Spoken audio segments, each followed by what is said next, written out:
Bora ver então o Dark Souls das reviews de jogos do nosso divo Gema Please. Gema Please? Por que eu falei Gema? Não sei. Gema Please. E é isso. Sejam bem-vindos ao Gema Review mais longo e mais editado que eu já tive que fazer na minha vida. Deu muito trabalho fazer isso aqui. Eu adorei cada segundo em compensação, porque é um jogo que eu gosto muito de falar sobre. Só que eu comecei achando que tinha passado uma semana e quando eu percebi eu já tava 1 mês trabalhando nisso aqui. E por isso mesmo que eu venho humildemente te pedir que tente aguentar até o fim do vídeo. E se você gostar e achar que eu mereço, compartilhe esse vídeo aqui, pelo amor de Deus, com algum amigo seu. Qualquer pessoinha já tá servindo, porque deu tanto trabalho e eu sei que muito pouca gente vai ver isso aqui. Antes de passar direto pro vídeo, 6,4 pessoas. Poxa, eu vou ajudar o eu quero agradecer o nosso patrocinador de sempre, curso de jogos Dunk Code. No curso da Dunk Code agora você também cria mais de 25 jogos com... Beleza, Dunk Gold. Eu acho que seria meio difícil de manter a monetização de um vídeo de 1 hora, que eu não sei nem se vai ter monetização e que eu deveria ter dividido em 6 partes pra ganhar 6 vezes mais dinheiro, mas eu não quis incomodar vocês de terem que clicar em 6 vídeos diferentes. Mas vamos logo pra porcaria do vídeo que eu não aguento mais a espera. Em 1987 foi lançado pela Konami um joguinho que talvez você conheça por nome, se você tiver mais de 15. Dito isso, esse vídeo vai ser dividido em 2 partes, porque ó, Gema Please, ele é um canal grande, ele pode soltar um vídeo de 57 minutos. Eu não posso postar um vídeo de 1h30, então eu vou dividir em 2 vezes pro YouTube. É isso aí, a vida tem dessas. 15, 20 anos e curtir jogos, que é o Contra. Principalmente aqui no Brasil, diversos consoles cagados que a gente tinha, como Dynavision e outros tipos de console como Polystation, que eram todos cópias do NES, o videogame da Nintendo, todos costumavam vir com uma cópia de Contra. E é um jogo legalzinho, bonito pra época que foi lançado, é divertido, blá blá blá. Posso ficar falando aqui horas sobre o que tem de legal do Contra, mas o que eu realmente quero falar pra vocês e que tem a ver com o nosso assunto de hoje é: esse jogo é difícil pra caramba. Tomara que a Júlia seja muito feliz com a escolha dela. Bem-vindo ao Tom, tem soldados atirando de tudo que é lado, você tem que focar em diversos tipos de coisas diferentes, o estilo de jogo muda do nada, de uma cena pra outra. Colocando ele do lado de Ninja Gaiden e outros jogos dessa época, você consegue perceber que os jogos difíceis, entre aspas, já existem há muito tempo. Nas minhas pesquisas eu encontrei que um jogo de NES nos Estados Unidos custava mais ou menos $40. Se você imaginar que naquela época o dólar não era tão alto, ainda assim é um bom preço para um jogo. É o preço que a gente chega a pagar hoje em dia em jogos atuais. Então como você fazia um jogo que se parecia com isso aqui?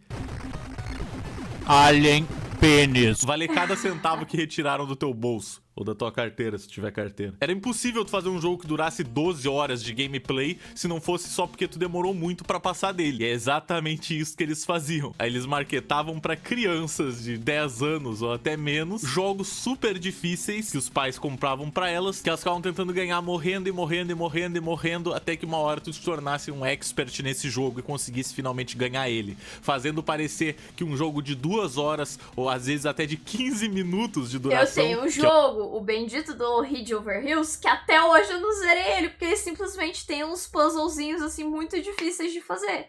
E é sobre isso. O tempo razoável de uma speedrun de Ninja Gaiden. Tá bom que eu sei que ninguém aqui vai conseguir fazer uma speedrun de Ninja Gaiden assim tão fácil. Parecesse a campanha do GTA 6, de tantas horas que tu colocou nela. E assim tu fazia um jogo se valorizar, pelo tempo que tu demorou pra terminar ele. Mas não eram jogos marketados pra ser só pro público hardcore. Eram jogos que todo mundo comprava e jogava e gostava na época. Mas o que aconteceu é que desde aquela época, nenhum outro jogo foi referido como o Contra dos jogos de corrida, o Contra dos jogos de dança, o Contra dos jogos de tênis, o Contra dos jogos de pênis, o Contra das pizzarias. Tem jogo de jojo. E ainda assim, por alguma razão, um joguinho lançado em 2011 mudou completamente o sentido do que era um jogo difícil pra mídia. Porque Crash Bandicoot Insane Trilogy é o Dark Souls de Play 4. Crash Team Racing Nitro Fuel pode ser o Dark Souls dos jogos de kart. Nioh é a cópia de Dark Souls com alma. The Surge é o Dark Souls com robôs. Retrowatch, Severance, Blade of Darkness, o Dark Souls de 2001. O Dark Souls das capas de jogos. A influência de Dark Souls em Avengers Infinity War. E o meu pessoalmente favorito, Dirt Rally, é basicamente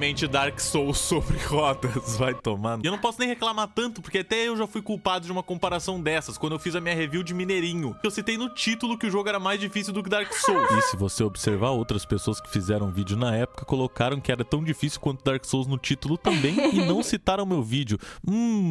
Que suspeito! Mas basicamente até 2017, se o seu jogo era difícil, um jornalista ia lá e ia dizer que era praticamente Dark Souls. Mas o que afinal é Dark Souls? O Dark Souls 1, ou Dark Souls só, foi lançado em 2011. Só que ele não é o primeiro Soulsborne que foi feito pela empresa From Software. O primeiro sendo o Demon Souls, que foi lançado em 2009 para PlayStation 3. Demon Souls era basicamente o Dark Souls 1 com algumas outras mecânicas e um pouquinho mais feio, vamos ser sinceros.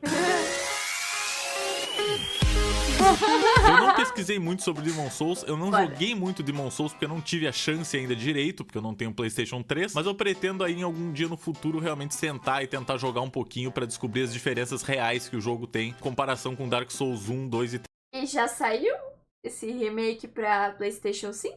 Vocês sabem? Ah. Então, obrigado pela informação. 3. Mas eu só falei dele pra explicar pra vocês que essa é uma saga que já existia antes, já existia em 2009. Mas ninguém dizia que o Sandy Jr. Aventura Virtual era o Demon Souls dos jogos de espionagem. Então o que tinha de especial na série Dark Souls em questão que fazia ele parecer ser o jogo mais complexo do mundo? E agora que muitos de vocês não vão concordar comigo, mas a única coisa que fazia Dark Souls parecer mais difícil do que os outros jogos era o hype. Jogos difíceis existem 1 trilhão de anos. O próprio Demon Souls é extremamente difícil. Só que a partir do Dark Souls 1 foi quando a série começou a ficar muito conhecida. E quando algo é conhecido, a gente começa a ver pessoas jogando aquele jogo e gravando pra internet. My friend played it and he told me that it was just like the most difficult game he's ever played in his life. A gente começa a ver jornalistas de internet tentando jogar um jogo e não conseguindo passar nem do tutorial, pra então chamar aquele de o Dark Souls dos jogos de plataforma, como aconteceu com o Cuphead. Eu chamaria tudo dos Dark Souls, então. Meu objetivo aqui hoje, nessa review gigantesca, é fazer você esquecer tudo que você aprendeu sobre Dark Souls pela mídia e por outros youtubers ou outras pessoas famosinhas de internet e entender o que realmente é o Dark Souls e a cultura de rotular e desistir de coisas que são um pouquinho mais complexas do que você tá acostumado no seu mundinho casual. Que tipo de Angry Birds é esse? Eu sou a pessoa do mundinho casual, eu só jogo LOL porque eu já aprendi a jogar LOL e esse jogo já me dá muito trabalho. Mas esse ano eu vou mudar as coisas, eu vou tentar jogar coisas diferentes, mas esse ano eu não pretendo jogar Dark Souls, caso alguém esteja pensando nisso agora. Ah, então esse ano você vai jogar Dark Souls. Não! Vou jogar o que eu já ganhei, o que eu já tenho, entendeu? É só isso. Do que você tá acostumado no seu mundinho casual. Que tipo de Angry Birds é este? Essa análise vai ser toda baseada no Dark Souls 3. Muitas coisas estão presentes no 1 e no 2, eu quero deixar isso claro. Porém, eu vou estar usando o 3 porque ele é um pouquinho mais fluido, mais bonito. Literalmente, eu desisti de Genshin Impact no tutorial. Eu não conseguia subir a porra da montanha. Eu desisti. Foda-se, não consigo passar com o boneco. Pular, pra escalar a montanha, pular a montanha... O que eu tô fazendo nesse jogo? Desinstalei no mesmo dia.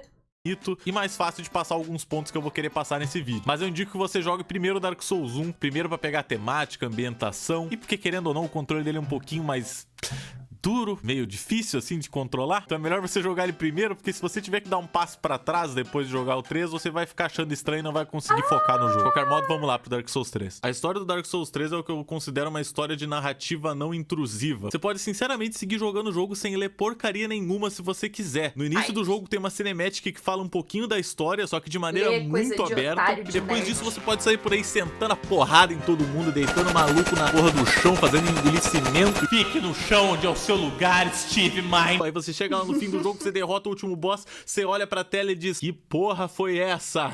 Qual foi a razão? Pra todos os meus crimes eu matei pessoas e eu não me conheço. Por exemplo, parte da lore ou parte da história, como você preferir, tá dentro dos itens do jogo, que é uma coisa muito surreal. Mas dentro de alguns equipamentos ou coisas diferentes, você consegue encontrar explicações de alguma situação que aconteceu e isso forma partes da história. E justamente por causa disso é uma história muito complexa de você conseguir colocar em palavras o que significa, porque existem muitos buracos que cabem só a teorias. E é uma história tão profunda e tão épica que eu vou dizer pra vocês que vale até mais a pena do que ver certos filmes que eu já perdi o tempo na minha vida, tipo Todo Mundo Tem a Gêmea que Merece, do Adam Sandler. Meu Deus. Eu preferia ter visto uns 5 Dark Souls ao invés de ver isso, mas tudo bem. No Dark Souls 3, o nosso objetivo é encontrar os 5 Lords das Cinzas e colocar cada um deles de volta no seu troninho no Santuário do Elo de Fogo. E assim a gente pode ligar ou acender a chama mais uma vez.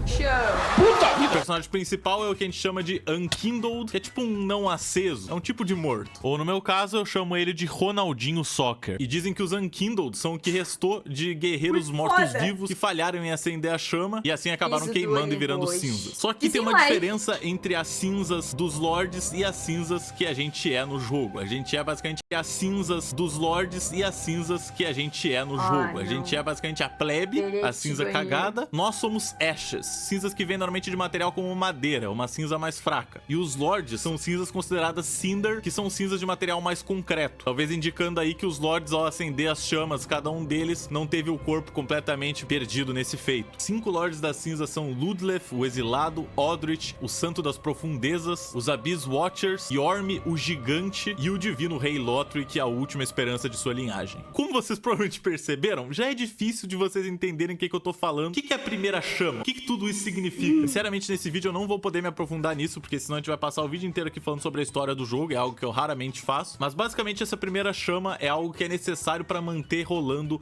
a Era do... Tá pegando fogo, bicho! E se a gente não acender ela, vem então a Era da Escuridão. E aí, meu amigo, a coisa fica tensa. Por sorte, o jogo já começa com um dos Lords se entregando pra ti, que é o Ludleth. Talvez porque ele tá velho e não tem metade do corpo. Não parece muito bem que ele conseguiria lutar contra a gente. Mas ele já tá entregue de braços abertos. E é só a gente conseguir pegar os outros 4 Lords das cinzas. Só que pra conseguir que os outros sentem nos troninhos deles, a gente tem que passar por uma aventura incrivelmente longa e complexa. Dark Souls 3 é o que se chama de Action RPG, que é um RPG de ação. Ou seja, diferente de outros RPGs que você tem que ficar parado esperando o seu turno pra atacar, aqui as batalhas acontecem em tempo real. E quão tempo real, hein, rapaziada?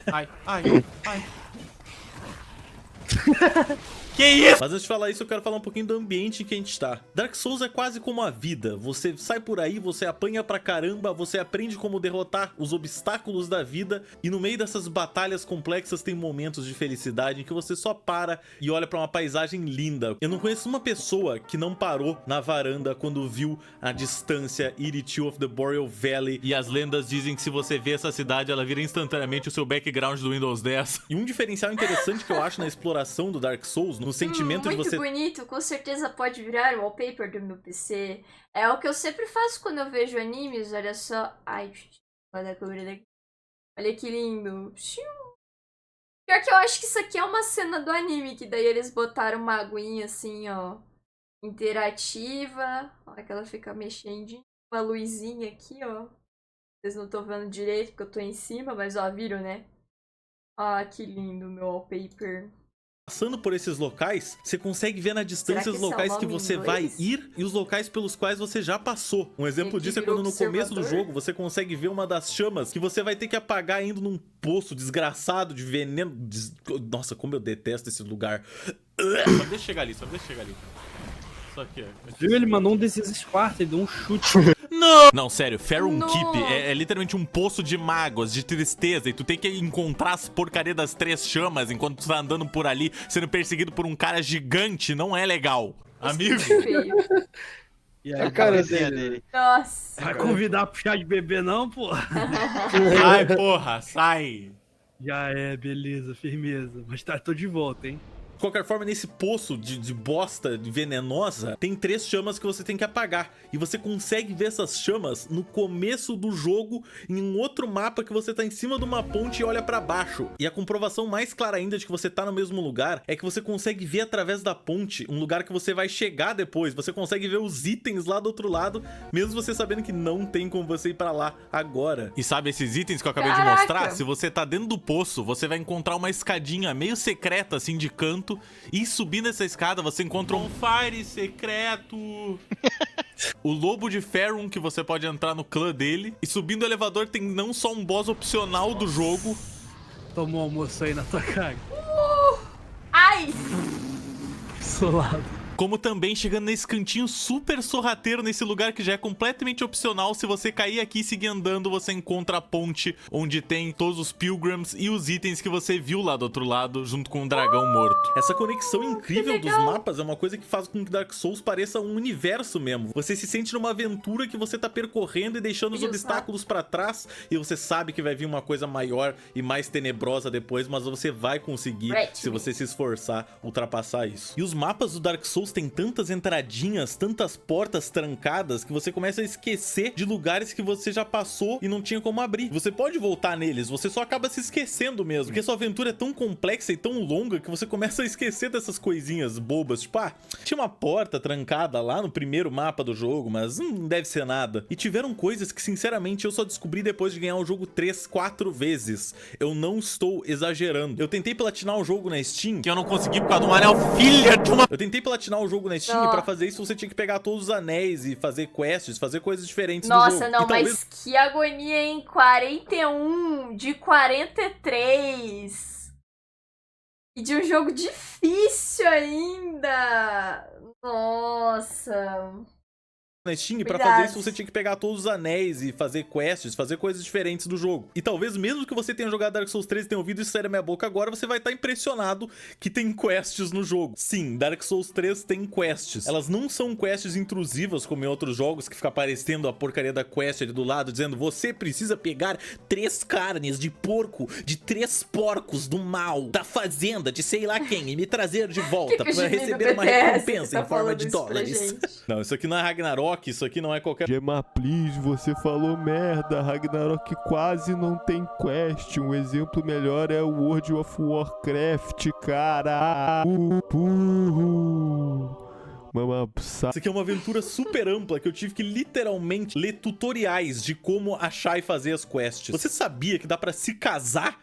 No Dark Souls 3 dá pra se casar. Eu vou colocar uma imagem aqui pra você ver a quantidade de coisas que você tem que fazer. E eu já vou deixar claro que se você fizer uma dessas coisas errado, você perder essa jogatina inteira. Você vai ter que fazer outro New Game Plus, que significa ganhar todos os bichos mais difíceis do que eles eram antes, pra poder resetar o jogo, e eles vão ficar mais difíceis ainda. Tudo pra você chegar nessa parte de novo e ter que seguir fazendo essa quest que você nem ao menos sabe exatamente o que você tá fazendo. O jogo não te explica essas coisas, você tem que descobrir tudo por si só, que é uma coisa muito legal, que me lembra muito da época que a gente só tinha, tipo, uma revistinha. Caraca, não. Ou cada vez que eu vejo um vídeo do Gemma Plus, eu acho ele mais maluco, velho. Ele, tipo, literalmente, Castlevania, ele saiu descobrindo todos os bagulho que tinha em Castlevania. Esse aqui também, ele fica, caralho, muito foda, eu vou fazer tudo, porque, nossa, é muito divertido.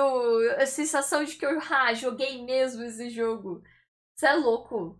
O SMzinho zerou tanto que o jogo tava numa dificuldade do capiroto. O SMzinho do Velho Testamento era doido.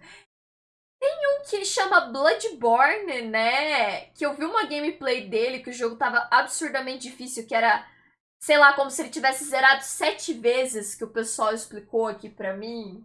Não sei se Bloodborne tem a ver alguma coisa com Dark Souls, mas foi o mais perto que eu cheguei de um jogo que tava numa dificuldade muito mais difícil. Agora mostra meu perfil da Steam com todos os Dark Souls platinados. Você já platinou tudo, Luquinhas? Eu duvido. Nossa, aqui ó, Dark Souls, 43 de 43. Elden Ring, 44 de 44. Fallout, Dark Souls, Prepare to Die Edition, 41. Sekiro é mó difícil também, não é? 34 de 34. Dark Souls Remastered, 41 de 41. Batman, 30 de 30. E Battlefield, 34 de 34. Caralho, hein, Luquinhas? É o Platinas mesmo, hein? Que isso? Nossa. Droga! Acho que eu cheguei mais perto foi esse Tomb Raider aqui, cara, com 28, mano. Foi o que eu cheguei mais perto de ter alguma coisa. E olha que eu tava jogando de novo pra ir pegando todas as coisas, pra falar a verdade, esse daqui. E minha última sessão foi 6 de abril de 2020, já faz muito tempo. Lost Ark eu tava numa pira, hein. Lost Ark, eu tô com essas 49 aqui. Eu tava numa pira de pegar todas as frutinhas verde. Tem tipo uma frutinha verde que você tem que pegar nesse negócio aqui. Eu tava numa pira de achar todas, que eu queria todas as frutinhas verdes em todos os mapas, tá ligado? Mas, enfim, aí eu... Macoco Seed, isso. Mas aí eu acabei cansando, sabe? Mas é legal, porque tem umas... passagenzinha secreta, que daí você acha tipo umas 5. E daí dá uma sensação muito foda de você ter achado, sabe? Mas daí, sei lá, esse jogo ficou chato e eu não joguei mais. Mas quem sabe alguma hora eu entro pra dar uma jogadinha só pra relembrar os velhos tempos.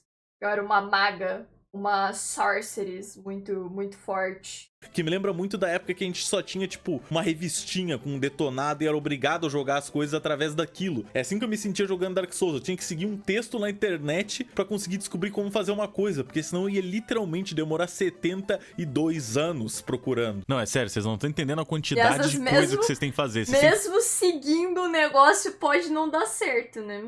E 2 anos procurando. Não, é sério, vocês não estão entendendo a quantidade de coisa que vocês têm que fazer. Vocês têm que conversar com ela, a primeira vez que vocês encontram ela é o amigo dela. Depois vocês têm que encontrar com ela no Firelink Shrine e conversar com ela de novo. Depois vocês têm que encontrar ela nas catacumbas, num lugar super foda-se que você nunca iria passar assim observando. Aí você tem que quebrar uma ponte nas catacumbas pra revelar que ela se torna uma escada. E com essa escada você desce e descobre um mapa todo novo, onde você mata o amigo dela que agora tá amaldiçoado.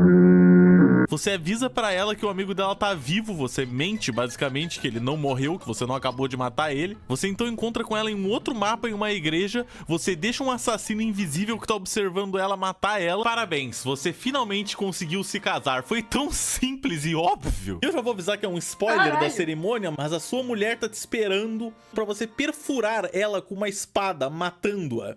Quem me dera que todo casamento fosse assim, né, gente? Existem diversas storylines que estão acontecendo com alguns NPCs que você nem fica sabendo sobre. Passando rapidinho pra falar que não, isso aqui não é a nova linha da Gucci muito pica, isso aqui é realmente uma roupa de bispo que eu consegui derrotando os padres bostas, que são os bichos mais fáceis desse jogo inteiro. Então, por favor, ignore que eu sou o Papa. Tem um bandidinho que tá atrás da mulher dele, em um lugar do mapa você encontra o osso da mulher dele, você devolve pra ele, ele entende que ela faleceu e ele fica muito triste, que é de se partir o coração. E você pode mandar ele pra procurar itens pra você diversas vezes, conversando com ele. Só que na última dessas vezes, você consegue encontrar o corpo dele em um mapa, significando que ele faleceu, talvez de um pulo mal executado, ou algum bicho matou ele e deixou ele ali. Eu não tenho essa informação agora, mas ele está muito do morto.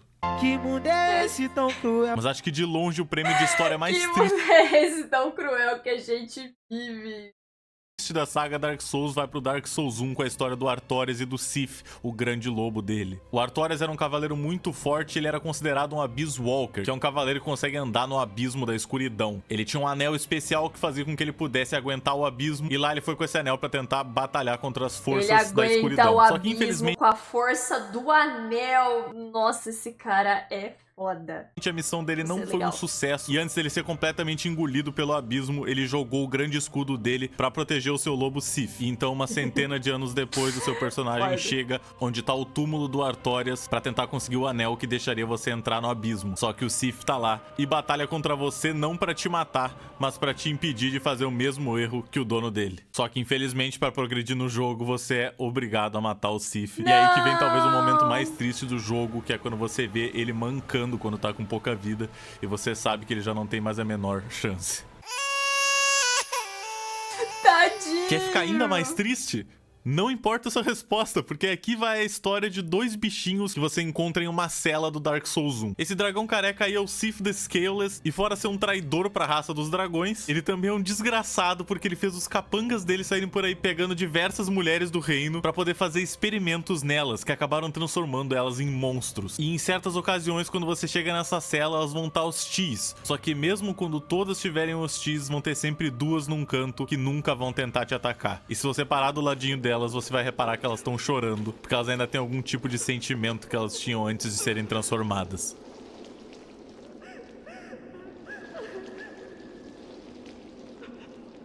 O que é isso no seu rosto? Uma lágrima? Você não é hardcore o suficiente, por favor, se retire desse recinto. Mas sério, vamos voltar pro Dark Souls 3 antes que alguém chore aqui. E acredite se quiser, teve um NPC que eu só descobri que existia na terceira vez que eu joguei o jogo inteiro, quando eu cheguei nesse lugar e percebi que tinham diversos personagens, só que um deles secretamente conversava com você, e você conversando com ele, ele se aliava a você e ia pro Santuário do Elo de Fogo. E se você conversa com ele lá, ele te propõe um esquema pra você subir de níveis, valendo até 5 níveis. Toda vez que você morre de 5 em 5 vezes, algo assim, você pode voltar e conversar com ele e ele vai te subir um nível. E levando em consideração que no Dark Souls é muito fácil de morrer, é É uma Digamos boa. que é uma tarefa muito difícil subir esses níveis, Esse mas é importante cara ressaltar vai que você tem que fazer a fazer boa. tudo isso antes de você derrotar os Abyss Watchers, porque o jogo é tão específico, mesmo nessas coisas que você nem sabe o que você tá fazendo, que se você matar os Abyss Watchers, ele vai aparecer morto numa ponte depois. E eu falei pra vocês até agora de NPCs legais e de histórias tristes, mas aqui vai uma história triste, cuzão. porque o cara é um grandíssimo de um filho de uma puta careca, Vin Diesel arrombado. Na série Souls existe um desgraçado chamado Patches. Ele aparece no Demon Souls, no Dark Souls 1, 3 e no Bloodborne. Nada de errado aqui.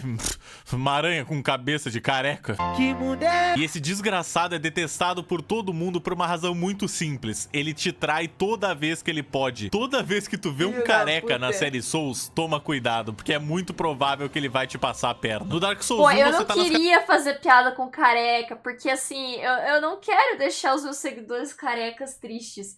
Mas nem sempre um careca, mas sempre um careca, cara. Olha o careca do vídeo dos mascotes do basquete. Foi um dos poucos caras que ficou puto com a brincadeirinha do mascote, que jogou a cerveja na cabeça do cara, entendeu? Sempre um careca, cara. Triste demais. Eu acho que eu falei errado também. Nem sempre um careca, mas sempre um careca. Aí, agora faz sentido. catacumbas lá Era na maior isso. escuridão, já tá com o cu na mão, você encontra esse cara, você pensa, nossa, legal, um outro NPC pra eu poder conversar, quem sabe ele vai me ajudar. Aí ele te fala pra chegar na beira e dar uma olhadinha. Quem diria, ele te dá um chute e te mete pra dentro do buraco cheio de monstro bizarro. No Dark Souls 3 você encontra o Cebolão num castelo e ele é um dos personagens mais amados da série. E ele te fala que do outro lado do castelo tem tesouros, e é pra você tentar atravessar uma ponte pra pegar. Só que no que você tá atravessando, a ponte começa a cair pra onde tem os gigantes. O Cebolão tira o capacete e você descobre que é o Patches, que roubou a roupa do Cebolão e ainda aprisionou ele num poço, que você tem que salvar ele depois. E quando você volta e fala com ele, ele fica todo na defensiva, pede desculpa e se você perdoa ele, ele vai pro santuário do Elo de Fogo. Só que no santuário, se você tenta entrar numa torre, você sobe até o topo dela, pega o seu item e quando você volta, ele te trancou dentro da torre e te obriga a se jogar lá de cima. Ele te obriga a se jogar lá de cima. Ou seja, esse cara teve todas as chances do mundo de ser perdoado e ele ainda é um desgraçado. Não merece compaixão, careca, cabeça do meus ovos. E não vai pensando que é só o Nossa. NPC que essa peca não, tá? Com paredes que aparentam ser sólidas, mas são iguais ao vidro do carro do Elon Musk. E atravessando essas paredes, normalmente você tem algum outro item, ou você tem outra sala que você pode atravessar outra parede, porque ninguém ia imaginar que dentro de uma sala com uma parede Ia ter invisível outra ia ter sala. outra parede invisível. O caso mais Meu bizarro Deus. disso pra mim é no DLC do Dark Souls, que tu quebra uma parede, aí tu pode quebrar outra, e aí tu pode quebrar outra. São 3 paredes secretas seguidas. Ninguém nunca ia suspeitar. Mas esse é Dark Souls. A sacanagem dentro da sacanagem. É o sacanagem Inception. E uma coisa normal na série Dark Souls é os players deixarem mensagens pra ajudar a gameplay dos outros, tipo dicas e outras coisas. Só que muitas vezes você lê uma mensagem que tem uma parede ilusória na sua frente, você tenta acertar ela e nada acontece porque você caiu numa trollagem. Mostrando que no Dark Souls você tem que se preocupar não só com a porcaria do jogo te trollando, como os próprios players. É tão divertido participar dessa comunidade trolladora que uma mensagem fake tinha 1931 likes. Inclusive Dark Souls é um dos poucos tipos de jogos que você tem que Caralho. ver um baú e pensar, nossa, e tipo, encontrei pra um alguém mais leigo, tipo eu, vendo isso, ia ficar, caraca, o meu jogo tá bugado? Por que só o meu não funciona? Olha, 1900 pessoas deixaram like, porque funciona. Por que comigo não é errado? Foda, Dark Souls é um dos poucos tipos de jogos que você tem que ver um baú e pensar, nossa, encontrei um segredo, que legal. Aí você vai abrir ele e você é comido vivo por um Mimic, que são nada mais nada menos do que monstros com cabeça de baú, com habilidades muito Esse suspeitas de é capoeira. conhecido. Meu Deus, mas ele levanta, que Como o isso? canal Gema Please também é cultura, agora vai aí um guia muito simples e prático de como descobrir se uma coisa é um Sim, baú. tipo, o baú abrir, tem uma língua, uma cabeça ali. Ok, mas o bicho levanta e tem uma puta perna de palhaço de circo, tá ligado? Aqueles boneco de Olinda, tá ligado? Ou um Mimic desgraçado. A primeira e mais óbvia dica é você bater no baú antes de abrir ele, que se for um Mimic você vai descobrir da maneira mais rápida possível. O segundo método é prestar muita atenção e ver se o baú tá respirando, que é uma coisa que madeira não costuma fazer. E a terceira é uma rima muito simples. Se a corrente tá pra frente, aí vem merda, gente. E um drop desses big bostas, inclusive, é a própria cabeça de baú que você pode usar pra ganhar mais almas toda kill de um bicho que você executar. Só que com o detalhe de que você fica perdendo vida o tempo inteiro, ou seja, Dark Souls, sempre te dando uma coisa boa e tirando ela logo em seguida e fazendo você chorar. Aproveitando que a gente tá falando do Mimic, o cenário do Dark Souls 1 e do 3 funciona muito bem por causa do posicionamento de alguns inimigos também. Às vezes você tá passando num lugar que você nem percebe que vai ter uma entradinha do lado, e daquela entradinha vai sair um cara pra te bater e te jogar pra fora de um cenário. Agora a gente sorrateiramente cai aqui, pula aqui pra baixo no jogo, e você vai ficar puto da vida, mas ao mesmo tempo você vai dizer, caraca, esse jogo é esperto, porque ele sabia me pegar no momento que eu mais estava desligado. Uma boa colocação.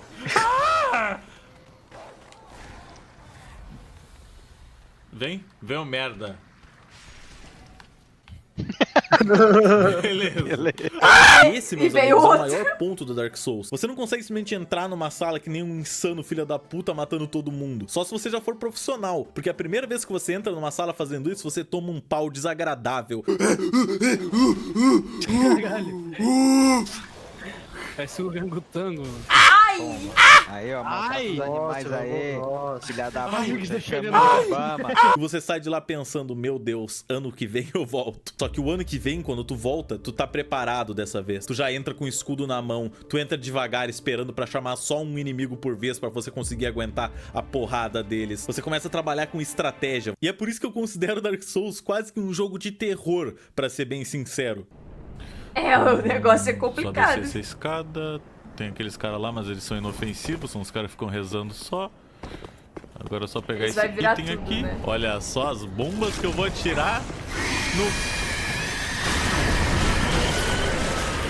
Oh, shit. Here we go again. Beleza, ele se transformou num bicho com tentáculos bizarros da escuridão 4D que ficou entrando dentro de si mesmo, cuspindo fumaça e morte. Porque você atravessa uma parede Parece secreta aquele e você bicho da terceira temporada de Stranger Things, que é uma mistureba assim de gente, carne, sai andando assim, uma melecona. Entrando dentro de si mesmo, cuspindo fumaça e morte. Porque você atravessa uma parede secreta e você pensa que você é muito esperto e que vai ter um item lá dentro. Mas não, tem um inimigo de gelo insano, pronto pra te fatiar em 1000 pedaços. Inclusive, pra quem quer saber um hack de como matar esse bicho muito fácil, quando tu encontra ele a primeira vez perto de Faron Keep, é só tu atrair ele aqui pelo caminho dessa escada, quando ele quer vir e não tá sendo desagradável. Mano, eu acho que ele tá quebrado. Mano, Ele foi embora. E aí, mano? Mano. Opa, e aí? Opa, e aí? Você sobe o elevador e ele normalmente vai cair no buraco do elevador. Dark Souls 0 intelectuais. Você começa a ter que ter cuidado, tanto visual quanto sonoro. Você tem que parar pra ouvir se não tem pegadas acontecendo atrás de você, porque às vezes cai um anão, filha da puta, do teto com uma espada 2 vezes o tamanho dele e te espanca, te cola no chão. E não é só com os anãozinhos do capeta que você tem que se preocupar, não, meu amigo. Todo mapa tem um posicionamento de inimigo que é muito safado, ou alguma coisa que você nunca imagina que aconteceria. Tipo essas gaiolas cheias de perna, parece um fatality do Mortal Kombat, que você passa por várias delas sem que nada aconteça e você admite que elas são um cenário. Aí você vai pegar um item... E do nada o bicho sai andando, né? Ou que tal esse morto-vivo escondido atrás de umas caixinhas, como se fosse aquele seu gato esperando pra te assustar no meio da noite? E tem alguns bichos que, mesmo eles sendo inocentes, eles ainda te assustam no meio da noite, no meio do dia e em qualquer momento que você tem que encarar no olho dele. Acho que ele vai sair desse armário pra te assustar. Puxa vida, como é que eu vou te explicar? Não tem nada. Um momento que eu acho que exemplifica muito bem como o jogo esconde as coisas de ti e ainda tenta te pegar em armadilhas sorrateiras é esse momento que tu tá nas catacumbas, você passa por uma ponte toda caindo aos pedaços e se você olhar pra trás você vê um esquadrão, uma porra de uma legião de esqueleto vindo atrás de ti pra te pegar. Só que se você bate na ponte, ela quebra e todos eles morrem de uma só vez. Agora imagina o que acontece quando você não quebra a ponte. E eu, de todas as pessoas do mundo, que são um dos maiores casuais que já existiu, por mais que eu devesse detestar isso, eu acho incrível esse sentimento de terror que o Dark Souls te coloca. Porque não é um medo causado por achar que vai ter um bichinho assustador nessa sala, hein? Oh my God! É o medo de você falecer Nossa. Ele tem que voltar todo um pedação do jogo se você não salvou. Os saves do Dark Souls são sentar nessas fogueiras. Dark Souls 3 peca um pouquinho nesse aspecto porque ele tem fogueiras em todo o canto. Tem uma vez que chega a ser ridículo, porque tem uma fogueira, você abre uma porta e tem outra fogueira. Do outro lado da porta tem outra fogueira. Não tem por que ter duas fogueiras, mas tudo bem. Enquanto Dark Souls 1 você vai adentrando um universo escuro e mortal, achando uma porcaria de fogueira a cada uma hora, no Dark Souls 3 você tá andando casualmente e daqui a pouco cai uma fogueira diante do teu rabo. Mas claro que pra você chegar numa fogueira você tem que jogar um pouquinho aceitavelmente. Isso já faz com que você tenha que se tornar cada vez mais experiente na série Souls, pra você conseguir chegar tranquilamente num save desses. Até porque se fosse tão fácil assim pegar saves no Dark Souls 3, não ia ter tanta gente reclamando que o jogo é impossível. Vambora! Ai, vambora!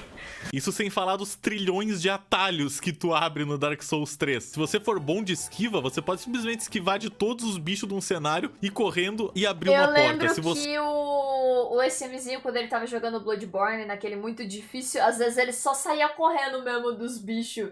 Então, será que não tá perdendo nada de não matar esses bichos? Será que ele não tinha que matar? Agora tá explicado. Não necessariamente você precisa matar mesmo, às vezes é melhor só correr.